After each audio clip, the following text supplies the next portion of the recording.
episode number 37, Ironman Texas with Jana Richtrova. Welcome to the pursuit of the perfect race. I'm Coach Terry Wilson, and with each episode, I bring stories of athletes to you that share their experiences at races in order for you to learn how to have your perfect race. We will hear stories from athletes of all ages, abilities, and races of all distances. So regardless of where you fit in, there's something in it for you. Thanks for spending some time with me today. Now let the pursuit begin.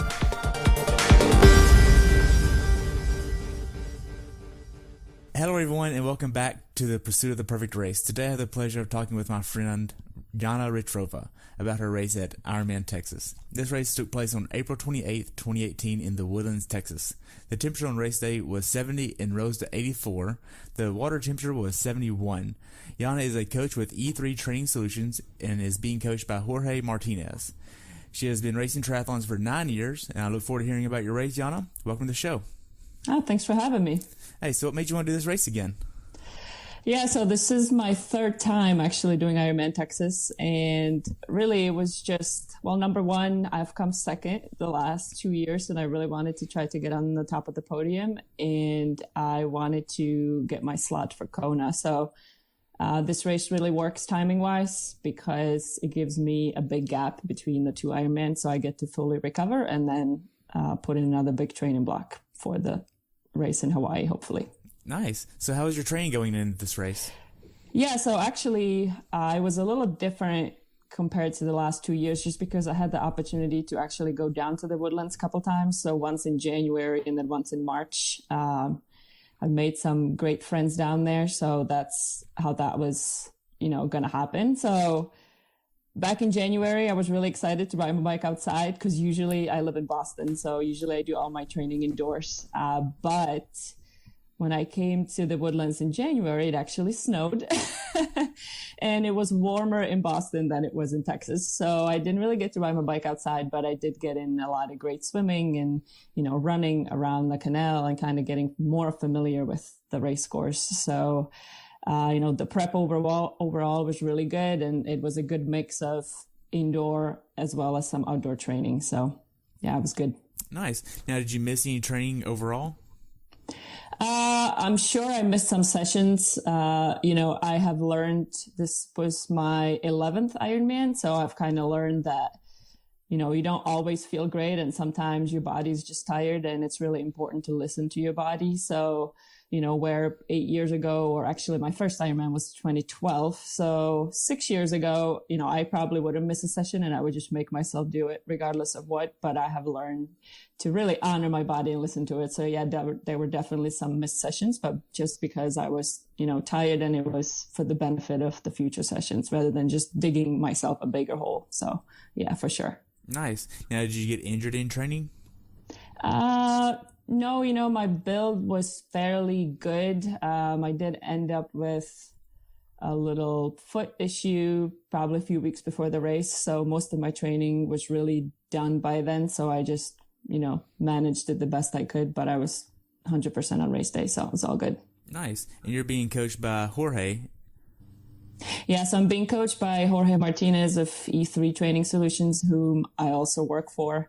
I've worked with Jorge. He was actually my first tri coach. So I just raced tries for 1 year on my own. And then I kind of decided that, after doing some sprints in Olympics, that I wanted to step it up and do the half Ironman or maybe even the Ironman distance. So I found Jorge, and I've actually worked with him ever since. So he has, helped me develop into the athlete that I'm today. I didn't have any swim, bike, and run background. I used to play basketball in college, so that was my sport of choice, but I never swam, biked, and ran long distance. I actually swore that I would never run again after I was done with college basketball because for us, that was always punishment.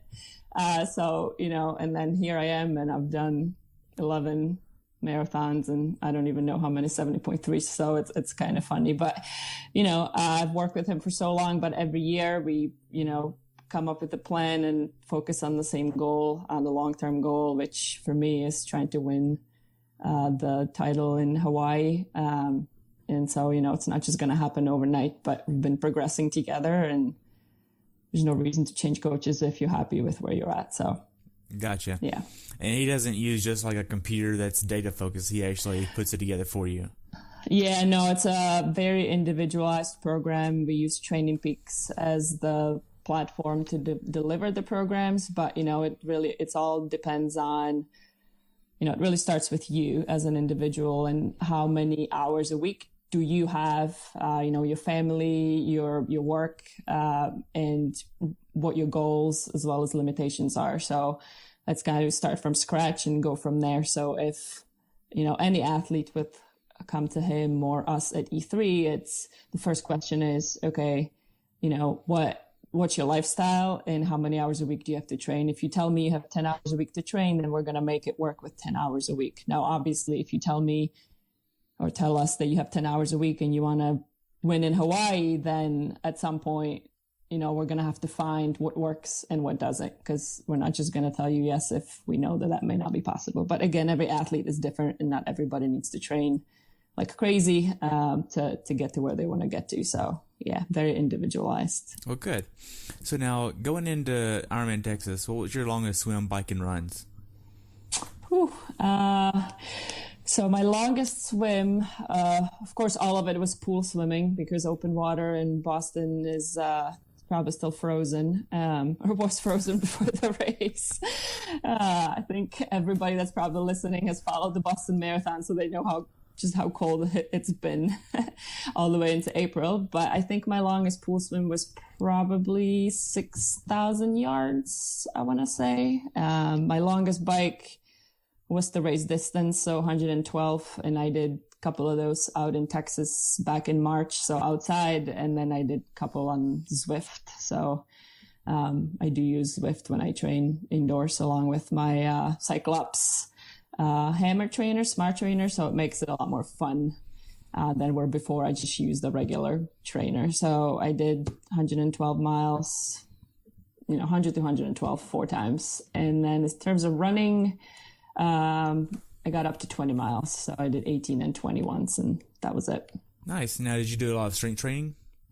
I do try to keep up with strength training at least once, sometimes twice a week. Once as focused on kind of heavy weights, and the other is more functional training. So, as I got closer to the race, some of the heavy lifting kind of goes away, and I just try to focus on more stretching and the functional strength just to keep that up a little bit. But I'll definitely be back to it now that I'm done with the race. Well, good. Now then, as far as your nutrition during the race itself, what kind of nutrition were you training and racing with? Yeah, so nutrition in an Ironman is almost the most important thing out of swim, bike, and run.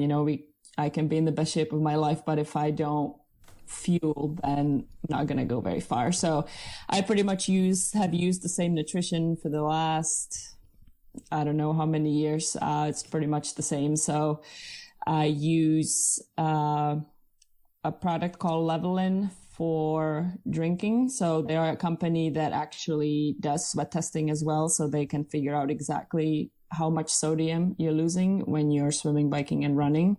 And then they offer drinks or powder that you mix with water based on your concentration, the concentration of the sodium in your sweat. So I'm a pretty heavy sweater, so there's different levels. So I'm the highest level, but yeah, essentially I use Levelin and water for drinking, and I drink 2 bottles every hour on the bike. So one with the Levelin, one with water. And then I also use Cliff blocks and potatoes.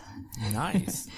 Yeah. So I've learned that, Ironman is a long day. And when you get to the run, you're, stuck with really gels, blocks, or Coke. So everything is sweet. And I used to get really tired of just, drinking sweet drinks and eating sweet things. And I'd be dreaming about hamburgers and fries like 60 miles into the bike. So throwing in the potatoes, which are just simple carbs, and I just put a little salt in them and carry them in a Ziploc bag. So, it breaks up the sweetness so that when I get on the run, I can still eat gels without dreaming of real food for at least half of the race. Right.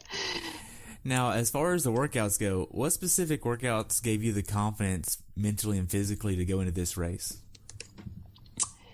So, in terms of swimming, obviously going over the distance and just doing some long sets have really helped me to feel confident that I can get out of the water and feel fresh. I'm not the strongest swimmer, so my goal is to really get out of the water as fast as possible, but also feeling as fresh as possible so that I can get on the bike, and bike hard right away, really not be out of breath and just like my race is beginning and my feet hit the land really. So, just some of the long swims in the water, practicing sighting, and all that. Obviously, ideally I would be in open water, but that's not possible with a race like Ironman Texas that's so early in the season.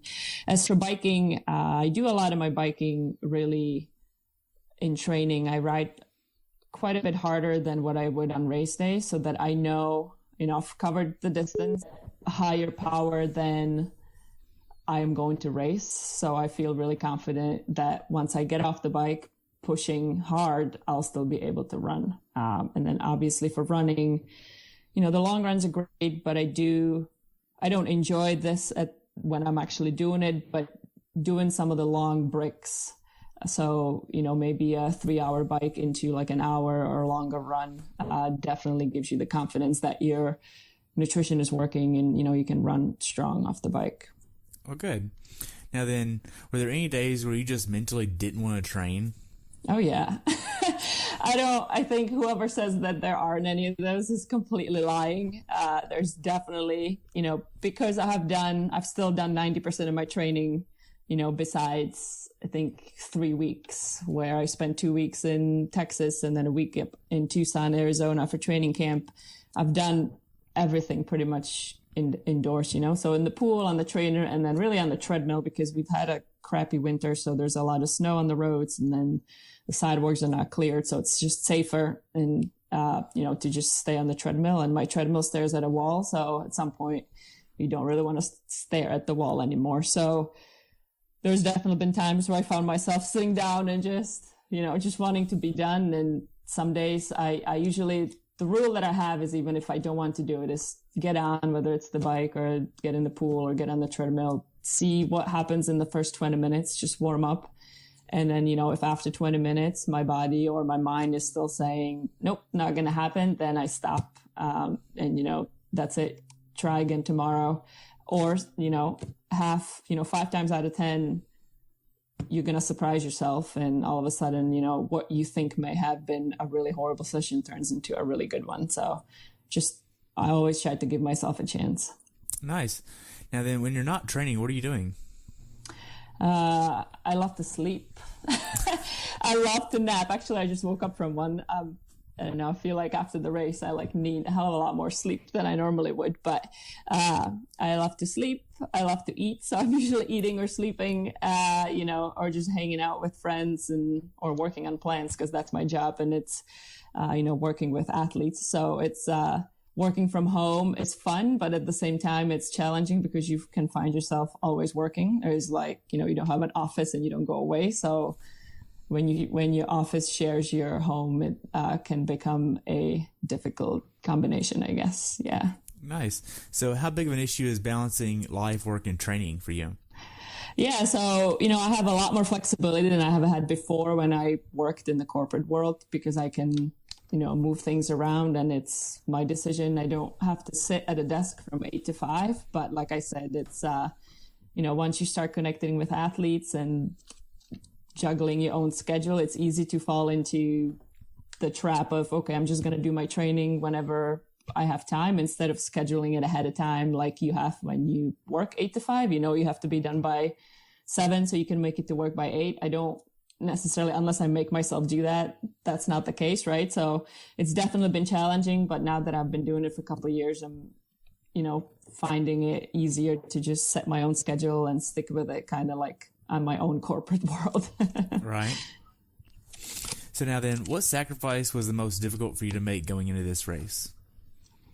I don't really look at it as sacrifices. I really do, enjoy swimming, biking, and running. And I'm not a pro triathlete, so I just do it for the fun of it. So it really needs to be fun. The minute I feel like I have to give up something, and it becomes a job, then I don't really want to do it. So I don't really look at, I'm sure there's been probably nights where people are like, oh, come out. And I'm probably like, no, I have to go to sleep because I have to get up at 6 tomorrow and ride my bike for 5 hours. But I don't really look at it as a sacrifice. It's just something that I want to do and something that makes me happy. So. Oh, good.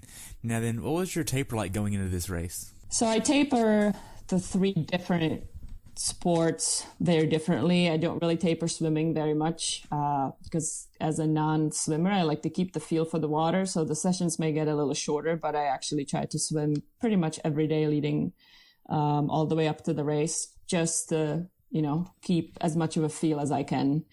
In terms of cycling and running, I definitely do cut the volume, way back and just kind of focus on short, hard intervals to keep the legs, feeling good and on top of the game. But it's always, I'll either swim, bike, or run every day all the way till race day. Okay. So now then, the week of the race, did you have any days off? No. So, I don't want to get stale, I guess, if you will. So, the day before the race, I think I rode for 30 minutes, just nice and easy with some pickups just to see how my legs, are feeling and make sure that they're feeling good and ready to go. It's amazing what taper and resting does, because when you try to push really hard, all of a sudden your power's way higher than what it was when you were actually then training through that. And I swam as well. So I just did a quick, 500-yard swim, just like I said, to keep the feel for the water. So yeah, no days off, just cut the volume way back.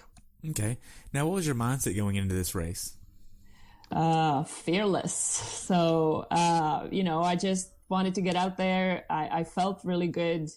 I knew I was probably in the best shape, that I have really been in before an Ironman, which for April is awesome. But I really, I've been swimming much better. I went down to Texas to actually work with Gemma Hollis of Bush Glide and Kick, who is a great swim coach down there in Texas. And so I've worked with her for I think the 3 weeks that I was down there, and then just focused on different things. So I've been swimming really well. And for me, swimming usually falls off as I get closer to the race, but I've still been swimming good. So that was a huge confidence boost. Also learning that the swim was going to be wetsuit was really good for me. Again, as a non-swimmer, wetsuit always helps. My cycling has actually been the best it's ever been. I've been holding some really high numbers. I ride with power, so really high numbers on the bike with a lot less effort, which was really exciting. And, my running, even though I didn't run all that much for probably 4 weeks leading up to the race, when I did run, my legs felt good. So I was just really excited. And I'm really nervous because I didn't want to mess it up. Ironman is a long day and you never know what can happen. So even if you feel good, you kind of have to hold your horses, if you will. But I just wanted to go out there, do my best, put together solid 3 legs. And I knew that if I did that, I would give myself a chance to win and get my Kona Slot. Nice. Now then, when do you actually start traveling from Boston down to the Woodlands? So I actually didn't come until Tuesday. So Tuesday before the race, I traveled down to Texas, and then, Wednesday went to register first thing, did all the things on Wednesday so that Thursday and Friday I could just focus on myself and making sure my bike was ready to go and that I was ready to go. Right. So you're still rocking your Quintana Roo for this bike ride? Yeah. So I'm on a Quintana Roo PR6. They're actually one of my sponsors. I've been on Quintana Roo for 2 years now, and I absolutely love it. So, the adjustability on the bike is great. So I can really get into the position that I'm most comfortable in, as well as being aerodynamic. So I'm pretty aero on my bike. So having, just millimeters to play with in whichever direction, it really made a huge difference with the PR6. So yeah, it's a fast bike. It did ride fast on race day as well. So it was good. Well, good. Now then, how did you get your bike down to Texas? So I flew with my own bike, and then I actually put it together myself, which I don't always trust myself. So, but again, with this bike, it's super easy. All you need is 3 Allen wrenches, and that's all it is. So I did put it together myself on Tuesday night, and then actually took it down to the expo to see the QR guys for them to look it over and, make sure everything's tight and it's shifting properly. And, that's another advantage of riding that PR6, that these guys are at every single Ironman race and they will help, any QR athlete. So just to give me the confidence that my bike's not going to fall apart on me because I didn't tighten something enough. But yeah. Well, good. Now then, did you stay at a hotel or did you have a place that you rented, like an Airbnb? Yeah, no, I actually stayed with friends. So this was my third year doing the race. And for the third time, I stayed with the same family down in Spring, Texas. So I think it was Spring, but fairly close, like 15-minute drive down to the expo and stuff. So I was introduced to them 3 years ago when I did the race for the first time. And we've obviously stayed in touch and stayed friends. And they let me stay at their house every year. So it's awesome. Well, great. Now then, the day before the race, do you have a certain meal that you like to have before the race? Yeah, for sure. So I'm kind of a creature of habit. So it's pretty much the same thing every race. I do a big breakfast, the carb load, and that's usually pancakes and eggs and bacon and hash browns and toast, just really as much as I can eat. And then, dinner the night before is always the same, which is just white spaghetti with tomato sauce and grilled chicken and white bread. So everything white, simple. And yeah, that's my go-to dinner at every race. Nice. Now then, what time do you try to get in bed the night before the race? I think I got into bed around, maybe I tried getting in around 9, probably was 10 by the time I actually lay down and started to fall asleep. Yeah. So probably should have been earlier, but it never works out that way. Right. So whenever you actually wake up on race morning, what does that look like? Yeah. So I think I got up at way too early. I think it was 3:30ish. I tried to eat breakfast 3 hours before the race so that I give myself enough time to digest. And it's, again, the same thing every time. So white bagel with peanut butter and jelly and a banana, and obviously some water. And then as I get closer to the race, I sip on a bottle of Levelin with sodium, take some more salt because I'm a pretty salty sweater, so I need a lot of salt. And then a gel about 20 minutes before the swim start. Okay. Now then, whenever you started going from where you were staying to transition, was there a lot of traffic? No, there actually wasn't any traffic at all. So I think with this race, I got up at 3:15. I ate my breakfast. I actually went back to bed. I didn't really fall asleep, but I just lay there. And then we left the house probably, I think transition opened at 5. So I think we left at 5:15 and we were there by 5:30. We just got dropped off. So we didn't have to look for parking, which I think would have been a different story, but it was easy to just get dropped off and, walked in, take care of some of the last minute things like just putting air in the tires, nutrition on the bike. And then what I actually do is I wear a Castelli Stealth top for my top, which is like an aerodynamic top with the longer sleeves. And I actually pre-stuff it with my nutrition. So all my potatoes, so I eat like a half a baked potato, just to give you an idea of size, an hour. So I put them in individual Ziploc bags and I put them in the pockets. So obviously can't swim with that underneath a wetsuit because I would look like a camel, but I put them in and then put actually my packets of drink mix, so of Levelin in my other pocket, and I leave it in my T1 bag. So I would put it in my T1 bag in the morning so that when I get out of the swim, I just throw it on, zip it up, and I'm done with it instead of, swimming with the top and then trying to put all those things in the pockets as when I'm in the T1 tent. So that's what I did. And then, just took that long walk over to swim start. Nice. So 2 things. Did you, what kind of PSI are you riding? I'm riding at around 90 PSI. Okay. And what kind of wheels are you using?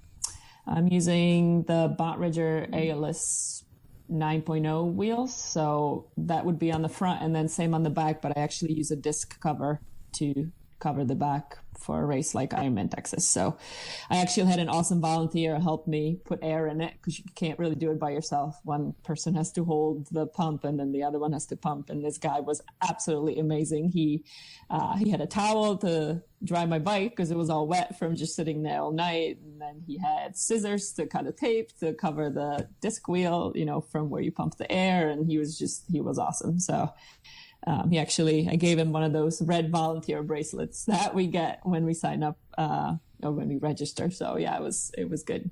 He was awesome. He had a backpack with like everything. It was amazing. Great.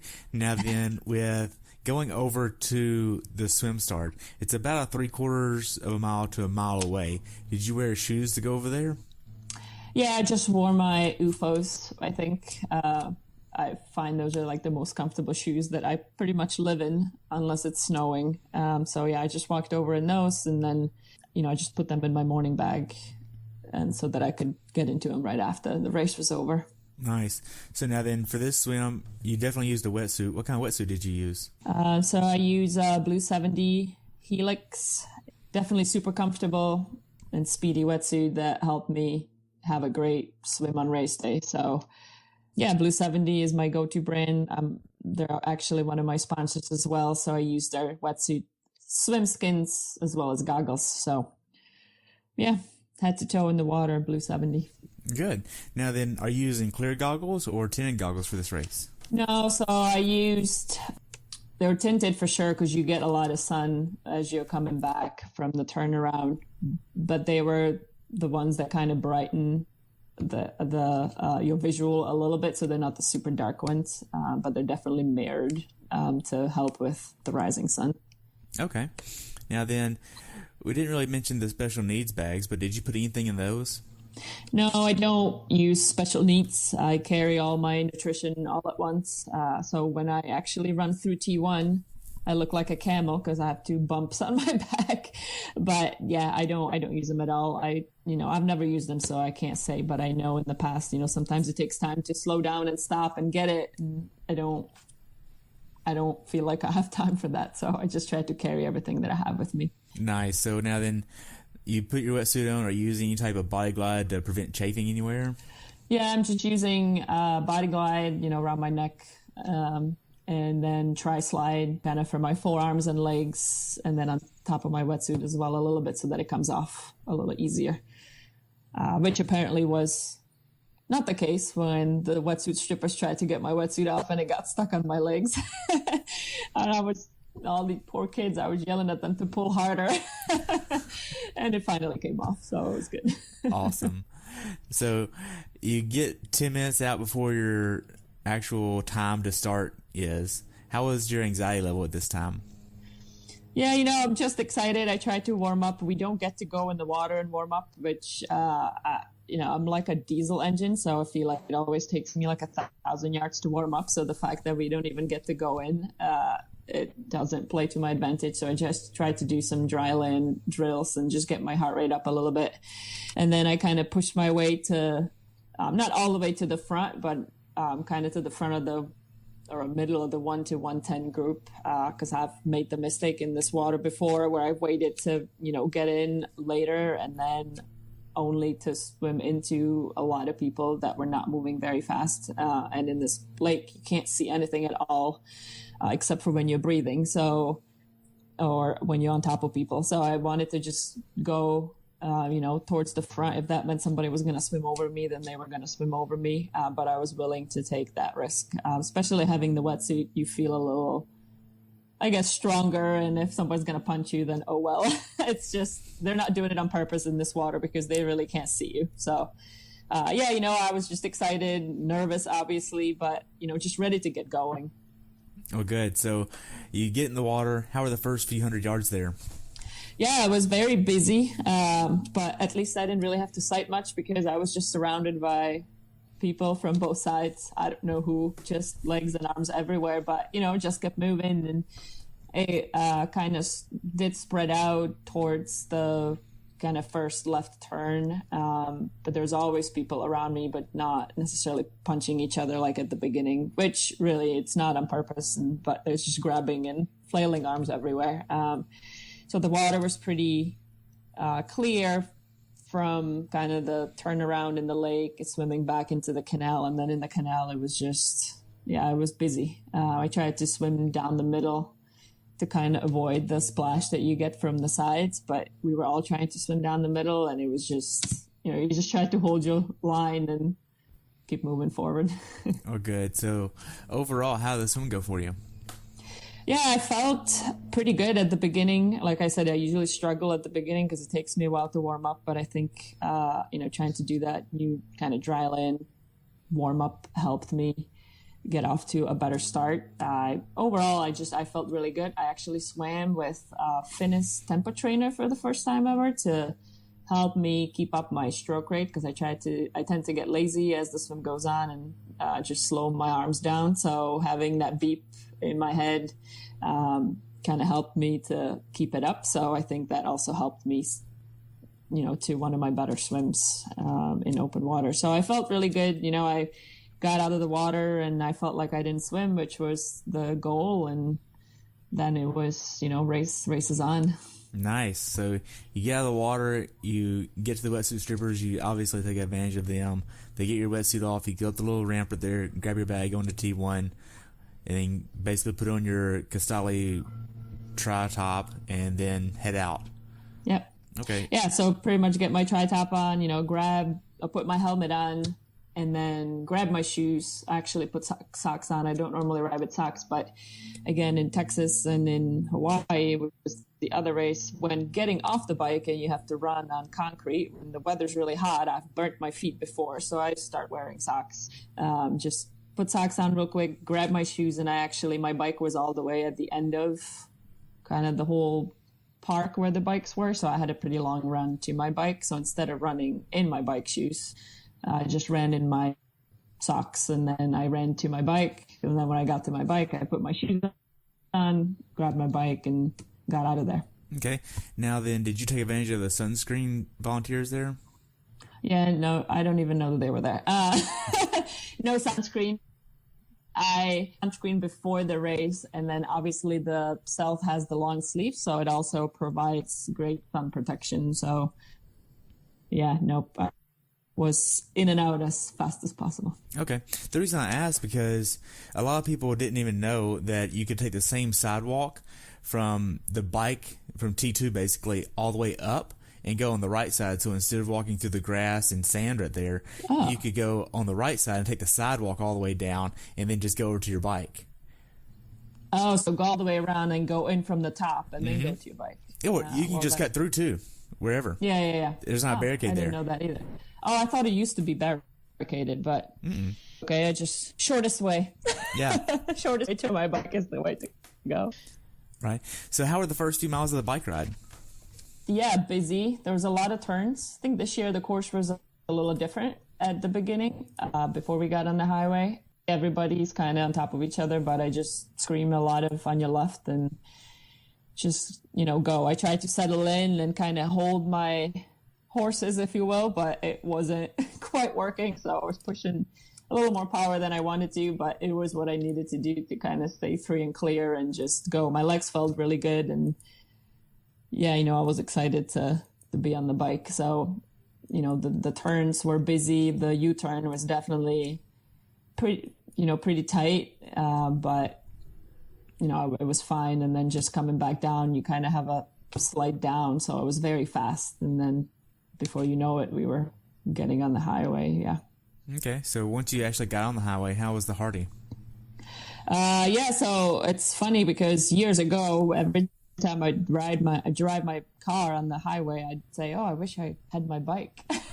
And so I finally get to ride my bike on the highway. I like to go fast and I like to put my head down and just go. I'm pretty good on flatter courses, and I think it's mainly because, I used to do essentially all my training on the trainer, and I did not have a smart trainer. So you're pretty much stuck in, 2 or 3 gears, and, regardless of how hard or not you're pushing. So I got used to that. I'm really good at pushing a lot of power on the flats. So once we got on the highway, it was pretty busy, but, because there's 4 lanes and we were only supposed to use 2, one for the way out and one for the way back. But people were spread out wide, but then also, groups started to form for sure. So I know we've all read and heard about the draft bus that Ironman Texas was, but I still believe that, if you wanted to ride clean, you could. You just had to make the effort to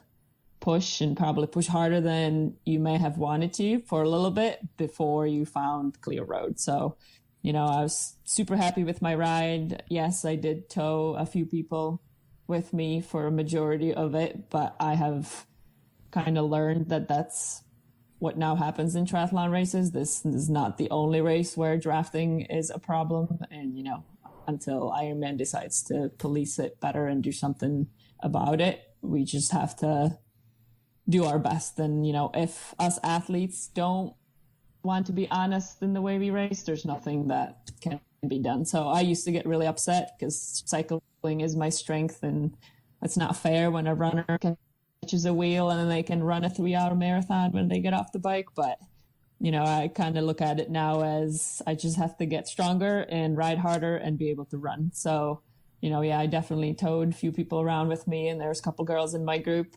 I do know who they are. I'm not going to say their names.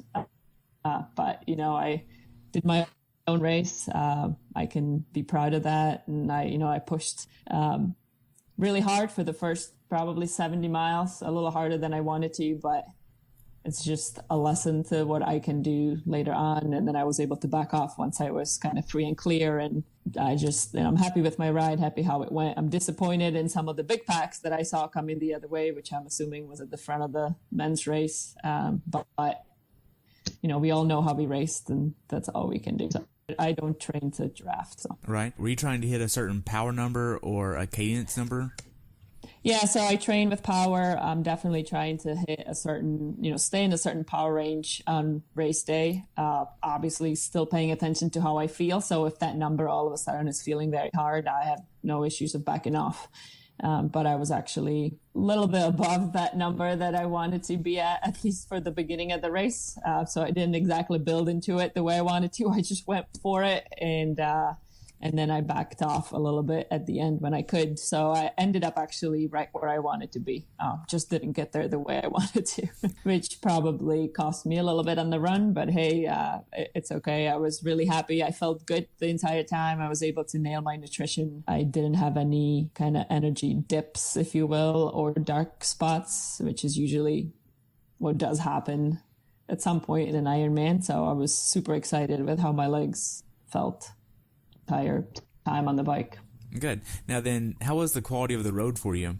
Oh, the road is awesome. I mean, from what we ride up here in Massachusetts, there's no potholes. There was only one small section that we had to do twice on the way to the highway and then coming back. That was like a big sweeping turn under the highway, I think. That had a really bad road, but on the way out, they actually had volunteers everywhere just telling us to slow down.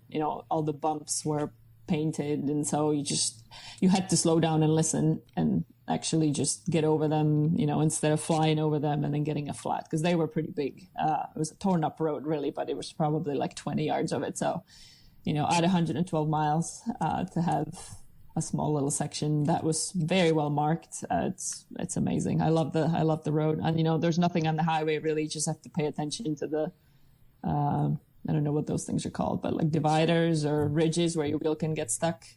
Right. But I love the roads down in Texas. Oh, good. Now then, did you see any wrecks? Did I see any? I didn't see any myself. I heard and seen after the fact that there was a lot of wrecks, but I thankfully wasn't near any of it. But I can see how easily that can happen when you have big groups of triathletes that usually ride on their own, riding wheel to wheel, and that happens quick. So, right. Yeah, it's very unfortunate. Nice. So now then, as far as the bike goes, is there anything you'd tell someone to be aware of that hasn't done this bike course before? It's flat and it's fast. I just say practice being in your aero position a lot, because, people say flat courses are easy, and Although, yes, they're fast and you may not be in the saddle as long as on like a hilly course like Ironman Lake Placid, staying in an aero position and not getting a break, not having any downhills to take a break from pedaling is just as hard. So, just make sure you're comfortable on your bike, in your aero position, and fuel. Know what you're going to do fueling wise every hour that you're out there on the bike. Okay. Now, did you have like an alarm set to remind you to eat? No, I think by now I have like a built-in alarm. I just know that, every hour I have to drink my 2 bottles and eat my potatoes and a gel. And so I usually try to stick to like 15 to 20 minutes. I'll have a gel, and then at the 45-minute to 50-minute mark, I'll have a potato, and then just spread the liquids, throughout the hour. And I don't necessarily wait for an alarm because sometimes you feel hungry earlier, sometimes later, but as long as I know that I get this in, I will be fine. And that's what I do. Okay, so about how many calories are you aiming for every hour?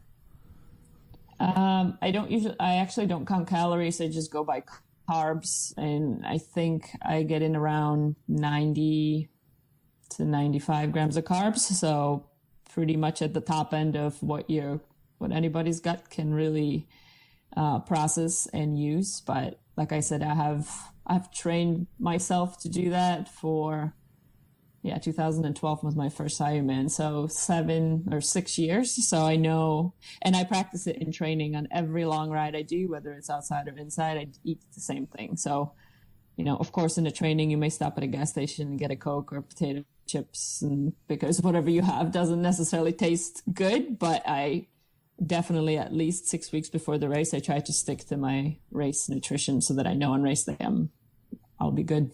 Okay. Now, with training, how many hours did you max out at? So actually, this may be probably a surprise to many people, but I think I averaged around 15 hours a week for the 3 months leading up to Ironman Texas. And then my highest week was 23 hours. And that was actually at a training camp in Tucson, Arizona, I think 3 weeks before the race. So that has a lot of cycling in it. But yeah, I really only had 2 20-hour weeks, the 23 hours and then 20 hours, probably 5 weeks before the race. Oh, wow. So it's like really all individualized from Jorge and making the most of your time. Yeah, pretty much. So I focus a lot on quality over quantity. So, it's not necessarily just the endless hours in the saddle or running in low intensity. Ironman is, a long day, but that doesn't mean that you can't train quality. So I've actually tried the volume approach once I left the corporate world and switched to coaching, because I felt like, I have more time now. I'm saving commuting, all this going back and forth. And I've tried switching actually to that a couple of years ago, and it just didn't work for me. So quality is what works. So I do a lot of quality interval work on the bike during the week. Usually my sessions are not any longer than, an hour, maybe an hour and 15 during the week. And then I do my long riding, between, let's say, 3 to 4, 5 hours at the most as I get closer to the race, on the weekend. But, same thing with running and swimming. So yeah, it's a lot of quality over quantity approach. Nice. Now then, as far as the bike goes, did you do like any type of transitional cool down to help prepare you for the run? You mean during the race? Yes. No, there was no cooling down. I did back off my power a little bit towards the end, and I was completely alone once we got off the highway, which was really nice. So I could actually, back off without getting repassed or cut off. I wouldn't even say repassed. So I backed off to kind of where I wanted to be at the beginning of the race, where I wasn't. I rode too hard. And just rolled into T2. I put my feet, outside of my shoe, probably a little too soon, because I get always confused with all those turns heading in there, and I didn't know which one was the last one. So I pedaled with 1 foot out and 1 foot in for a little while, because I didn't want to get stuck with my shoes on. So as soon as I saw where I was, I took the other foot out and then just did my flying dismount, handed my bike off to the many volunteers that were in there. It helped that I was completely alone, so I didn't have to worry about, riding into anybody or anything. And yeah, just ran to the T2 tent. Nice. Now then, at this point, did you have an idea of where you were stacking up with everybody? No, I mean, usually I have an idea of who I'm racing, at least in my age group, but I didn't really recognize many names this year. So I wasn't on the lookout for anybody specific. Usually I'll know some of the stronger swimmers and who I'm looking for on the bike. I really just spent the ride with my head down and just trying to be as aerodynamic as possible to get some free speed. So I didn't really know where I was. I mean, I figured I didn't see many bikes as I was running through the T2 because you run around where all the bikes are. So I figured I was definitely somewhere, or I was hoping I was somewhere towards the front of the race. But yeah, I just grabbed my bag and ran into the tent. And I think there was a couple other girls. So I knew that, okay, there's others. I'm not winning, at least not the whole race. So yeah. Nice. So in this tent, they had a fan in there. Did you take advantage of that? No, I wish I knew about this fan. I heard somebody else talking about it after the race, and what fan are you talking about? Yeah, no, I had no idea there was a fan that was apparently blowing like this. Yes. No, I just ran in, I ran, like I tried to usually run to the furthest chair that's like closest to the exit. So I just plopped down on the corner and yeah, there was no fan. So I picked the wrong spot apparently. But I did have probably 5 or 6 volunteers just trying to help me do everything that I needed to do. So was awesome. So I use a cool core headband and like a scarf to put around my neck that helps me to stay cool. So if you keep it wet, it helps you stay cooler longer. So I've been using that in really all my hot races. So I, asked one to make the scarf and the headband wet. So they went and made that wet, and they brought me ice and they brought me water as I was putting my socks on. And yeah, and they just put my helmet and everything else. Yeah, really just my helmet into the bag. And yeah, that was it. So it was pretty efficient because I had so many people trying to help me. But yeah, no fan, no sprinkles. Dang. Yeah, I only know about the fan because right after the last swimmer, me and 3 other volunteers were trying to find another generator for all 3 fans that were in the tents. And we were in charge of trying to get all of them hooked up because for the T1, no one had them. They were just literally sitting there. I think 2 of them were working, but then they were like turning off because they were breaking a circuit or timing out or something. Yeah. And then for T2, everybody had them. Like that was our mission, was for 3.5 hours we dealt with these fans. I guess I'll have to go back and then look at a fan next year. Yeah, you'll have to. Nice. So you get out on the run course. How was the first few miles there? Yeah, so the first few miles is always the hardest, but the easiest because you need to run slower, really, but your legs just want to go, go, go, and all the fans are there, and you're excited. And so I really tried to slow myself down. So I tried to run by heart rate for the first, really like 16 miles on the course, but especially the first 5 to really slow myself down and not go out too hard because it's so easy to go out too hard. And I saw there was 2 other girls in front of me that I could see. And I had a friend actually from Massachusetts that was out there, and he said, "Oh, you're 1 minute down to first." And I was like, okay, I have 26 miles to make up 1 minute. I don't need to do it, but I definitely, so yeah, I tried to slow down, and I think I did a pretty good job, but probably should have slowed down even more. But yeah, no, it was nice. It was warm. So how were the first few miles on the run as far as the support goes?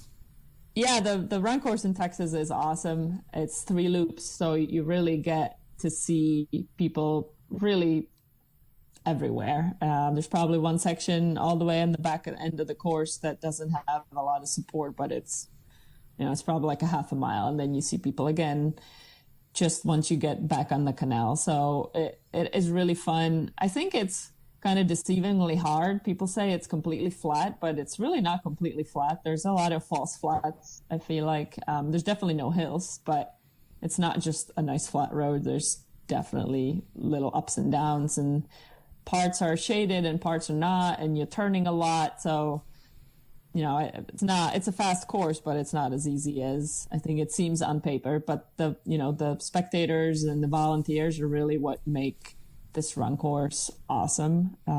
Because also I spent some time down in the woodlands earlier in the year. I had, they were manning one of the aid stations. I think it was right before you get back on the waterway. So I think it's mile 4-ish or something. So I was really looking forward to getting to mile 4 because I knew that I would find out where I was. And I also asked for a nice cup of ice ahead of time to make sure I had some ice.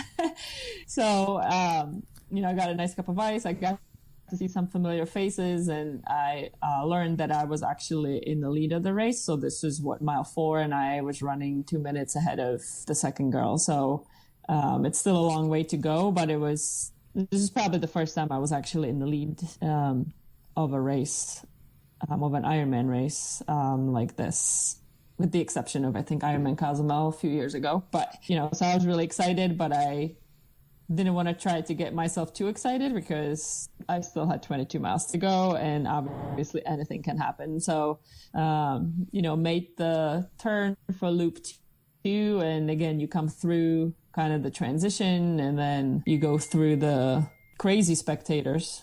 What are those guys called? You probably know, that are set up right on the waterway. They're all wearing their Speedos and Moxie, yeah. I saw them down there. Yeah, I think it's those guys. So they're down there, they're crazy. And so I just, kept running, and I was starting to slow down, but I just tried to focus on, slowing down as little as possible. So then I made it back to that same aid station, and I was again looking forward to see my friends, and they were not there. So I was not happy.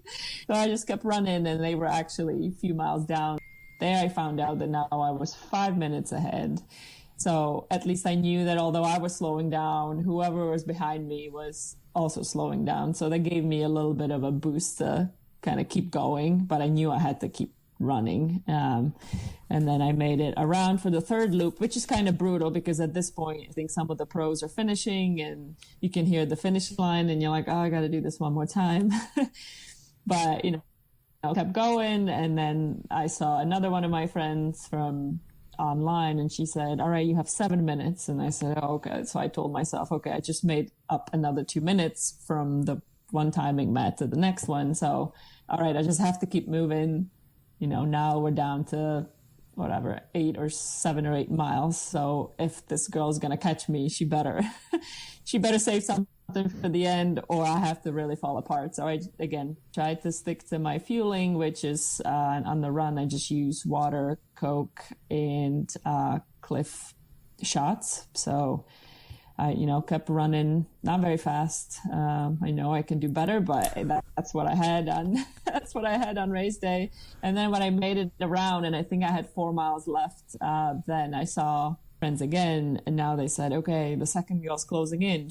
Now it's 5 minutes. I'm like, oh my God, okay, I have 4 miles in 5 minutes. So they said, you have to keep going, and they actually, I think, got Jorge on the phone, and so my mantra for the race was to be fearless. So the message was be fearless. So, okay, I knew I had to keep running and I started walking the aid station just to make sure I stay cool because it was warming up. So I knew I only had 3 or 4 miles left. So I stopped doing that and I just ran. I felt like I ran really fast, but when I saw myself at the finish line, it really wasn't very fast. But hey, it worked out. And I think I ended up winning by like 5 minutes and 40 seconds. So I was able to pick up the pace by a few seconds, even though it felt like minutes. And yeah, finally get on the top step at Ironman Texas. Nice. So mentally, how hard was this for you? Good on the swim and the bike. So mentally, I didn't really have to even do anything because everything was clicking perfect. And, the run was definitely hard because once you start seeing your pace falling off, and for the race, I wanted to keep all my splits under 8 minutes. So probably between like 7:40 to 8 minute miles. And I start dipping into the 8s fairly quickly, probably around mile 8. So I was, I was mad, but I knew, nobody else around me was moving very fast either. So I just tried to keep my form and keep fueling and I know the man run in an Ironman is all about who slows down the least. So, I just try to slow down the least. Right. So now then, the last little bit, like the last 800 yards of the run for you, how was that? Oh, it was hard because everybody still kept telling me to push it. And I was thinking to myself, okay, well, she would really have to run fast if I still have to keep pushing it. But again, because we don't all start at the same time, it's like you don't really know just how far they really are, right? So I'm not a huge fan of these rolling starts because you're never up against somebody. You just don't know because you don't start at the same time. So you don't know if they started before you or after you. So you continue to really race yourself from the beginning to the end. So yeah, I just tried to keep pushing it. I actually had a couple of my teammates from Massachusetts there in the last 800 yards. So they kept yelling at me to push it and I was hating them, but it was good that they did. And then, once I finally hit the finish line, my legs were really screaming at me. So I was just happy to hit the red carpet, and I think it's kind of mean that they make you go downhill and then back uphill. But, I started going back up the hill. I knew that there's no way the girl was close enough. So it just was, it was pretty emotional just knowing that what I have wanted for so many years, really, this is my third year trying, that finally came true. Good. So after you crossed the finish line, what'd you do next? So after I crossed the finish line, I had a whole bunch of people there waiting for me right there. So yeah, we, hugged and celebrated a little bit. So when I stayed in the Woodlands, I made friends with, I stayed with my swim coach, Gemma, and she has a little puppy, and she's become like my little puppy, and she actually waited for me at the finish line as well. So she snuck under the barriers, and we hugged it out, I guess. And then and then probably 5 minutes later, I started to feel not so good. So I took a little trip to the Met tent and spent a little time there before I felt better. But okay, hey, that's how it goes. So on the course itself, what was the funniest thing you saw? Oh my God, funniest thing I saw. That's a tough question. Probably there's a lot of funny signs, but I can't quite recall any of them. But I remember at the moment, when I was running, I was just reading them to myself and I was laughing, but I probably couldn't repeat them. But, the crazy Moxie group is always kind of at the top of the list because those guys just go all out and wear close to nothing. So they definitely make you run a little faster. Well, good. Now, did anything go wrong for you at this race? I wouldn't say that anything went wrong. Just my legs didn't want to work when I was running, but I didn't have any major mechanical problems or anything like that. So no, it was a pretty good race. I definitely swam and biked, to my potential, and that was pretty close to perfect. It was the run that was tough, but that's why we do this, always in the search of that perfect race and putting it all together. Right. So how was your recovery process? Yeah, so I was actually super, super sore for definitely a couple of days after the race. I did actually, for the first time ever, get a massage within 48 hours of the race, which didn't feel very good when I did it, but definitely helped me feel better as the week went on. So, I left Texas on Wednesday after the race, and since the race I have done a couple spins, just super easy spins on the bike, absolutely no running and just some swimming, and I wouldn't even call it swimming, it's more like floating with fins and just kind of moving the legs, and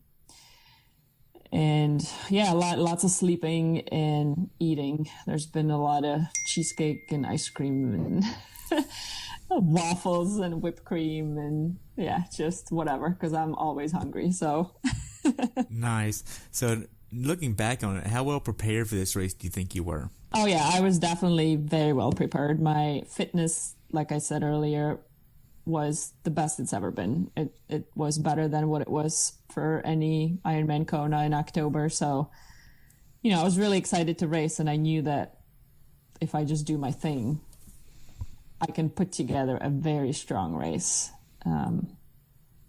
And I sort of did, but I still know I can do better. So right. So what, if anything, would you change about the race if you could do it again?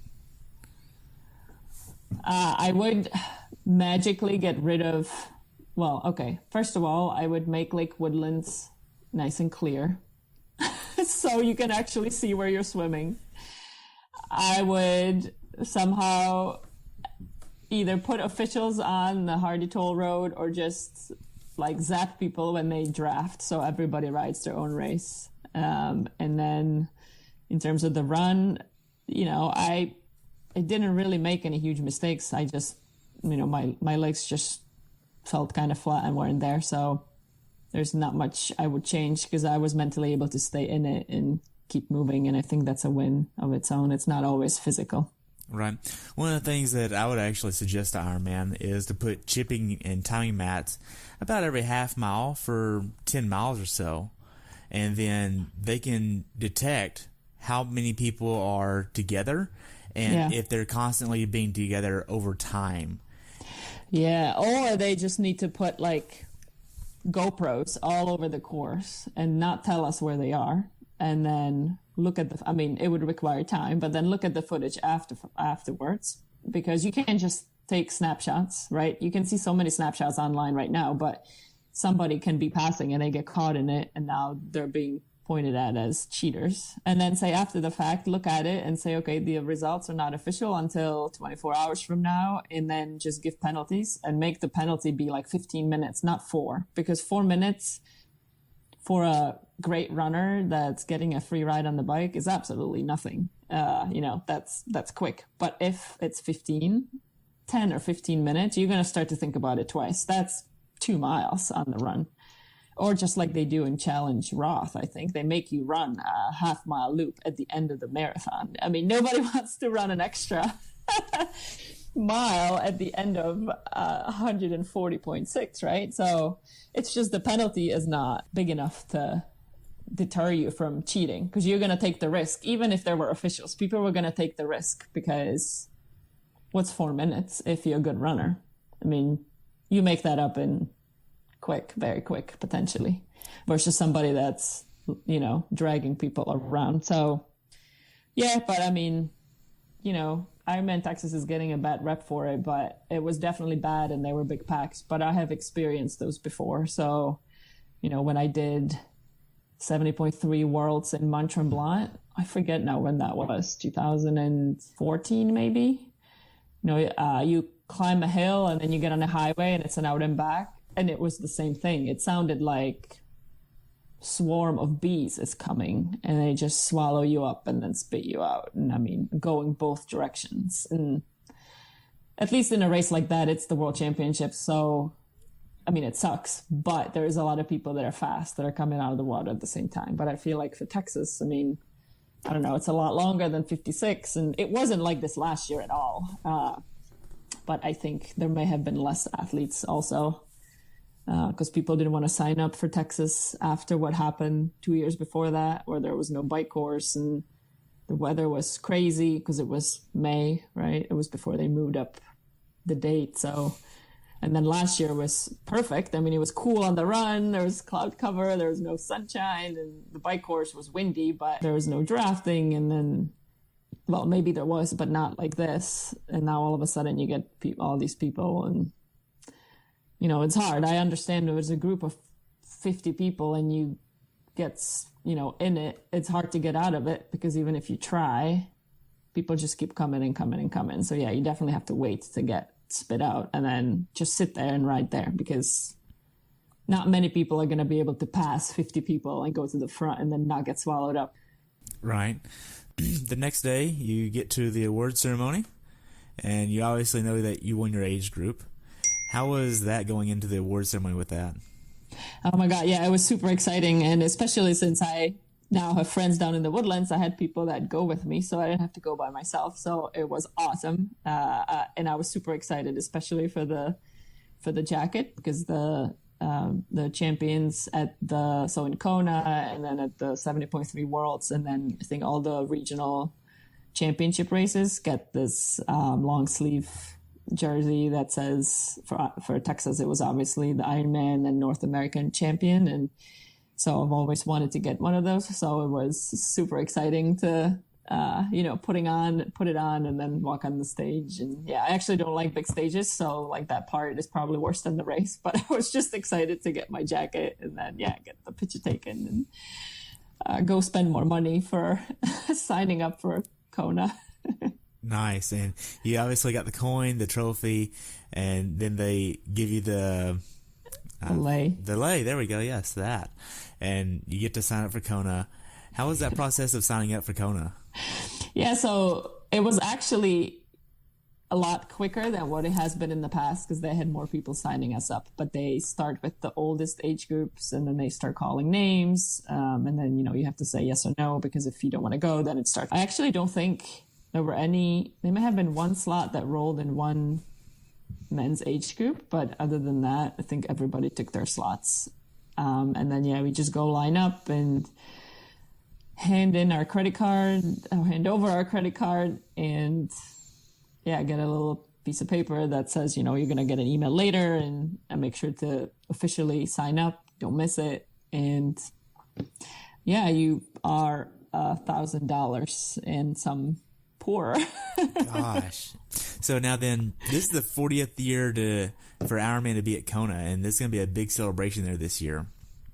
Yeah, I'm super excited. I'm curious to see what, how different or what else can they do, because I feel like, this is going to be my 6th Kona. So I'm curious to see what else can they do to make it better or make it even a bigger celebration, because it definitely is like no other Ironman. It's that special. And I always like to say that, even if you have no desire to race Kona, you have no desire to race Ironman, but you love triathlon, if you have the money, it's obviously not cheap to get down there, but go and experience it because it's like nothing else, from the athletes from all over the world racing it to the volunteers. I mean, it's insane where these people are just going down there to volunteer. And that to me, that's even better than us trying to qualify and then spending more money to race. It's people that spend their own money to then, work the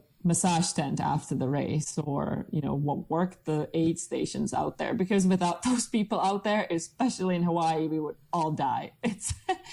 It's just that hot and humid and the conditions are so harsh that if there really wasn't an aid station every single mile on the run, and actually I think it's every 7 miles on the bike, none of us would make it. And I remember, I'll never forget, like going to get a massage after that race. One year I was being worked on by 2 ladies from like Malaysia. The next year it's a guy from Florida. Then it's a guy from Wisconsin. It's just people that go down there. They spend their own money and time to, be part of it and help us. So it really is very special. Nice. So what's your definition of a perfect race?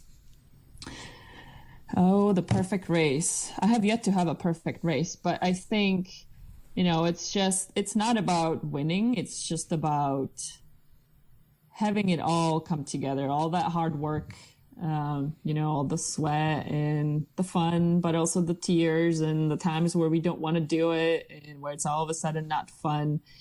Just getting out there on race day and having it all come together. So not just physically, but also mentally. So really getting the best out of yourself from the beginning to the end. I think I've come pretty close once where, I may not have had the swim on the bike I wanted and I was starting to fall apart on the run, but then something just clicked in my head mentally. And, I just told myself, hey, you have 4 miles to go. You can either walk or you can just run. I mean, how many times have you run 4 miles? So, and something just clicked in my head and I was able to turn it on and actually, speed up and finish super strong. And so I think having it physically and mentally all come together where you just feel good, overcome the rough patches because we're all going to have them. It's a long day and just finish strong is my definition of a perfect race. Nice. So if athletes want to follow you, how can they follow you? So I'm pretty active on social media, especially on Instagram. My Instagram name is checkcheck15.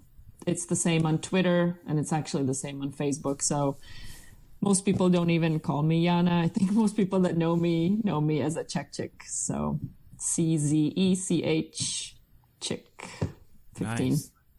Well, I just want to thank you so much for your time today. I've enjoyed hearing about your race, and I would love to have you on back after Kona.